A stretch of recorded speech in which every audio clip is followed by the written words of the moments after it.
All right, I'm here with Linda Burke at the Irish Whiskey tasting at the Ohio's Celtic and International Festival. Hello, Linda. Hello, how are you doing today? Good, thank you. Tell me what we got here. What's going on? Well, today we just have one Irish whiskey that we're sharing with everybody.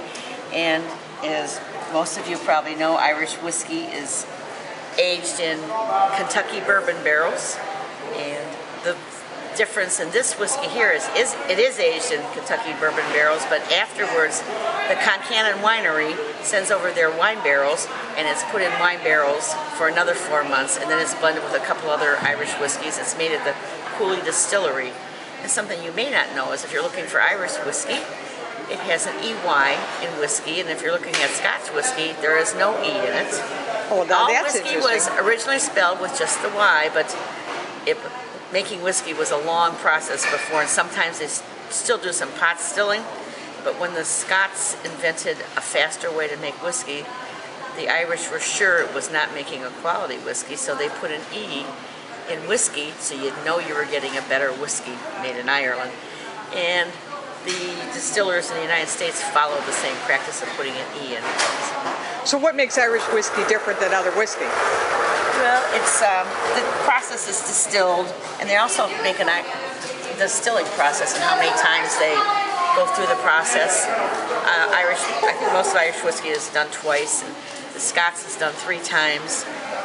And it depends on what they're doing there, and that some of them are made with peat when you do the pot stilling, and you can definitely taste the peat, not as much as in a Scots whiskey, but you will taste the peat in the single malt whiskeys from Ireland.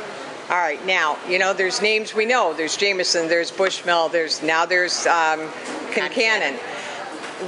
Is there really a difference between them?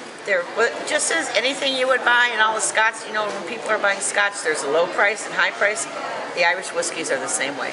They're low and high, and there's a lot of other brands than the ones that you just mentioned. Jameson is the most popular selling in the world, but there's a lot of different Irish whiskeys. There's Kilbeggan, there's Connemara, and this one here, and there's Napoleon Castle, and all the Bushmills. And you can find a lot of different whiskeys when you go to the liquor store. All right, and what about Irish wine? Well, it's the California wine, but this winery was the very first one that was owned by an Irishman. It was started by an Irishman. It was started in 1883, and it's been going ever since. So the Irish can lay claim to it because it was the first winery owned by an Irishman.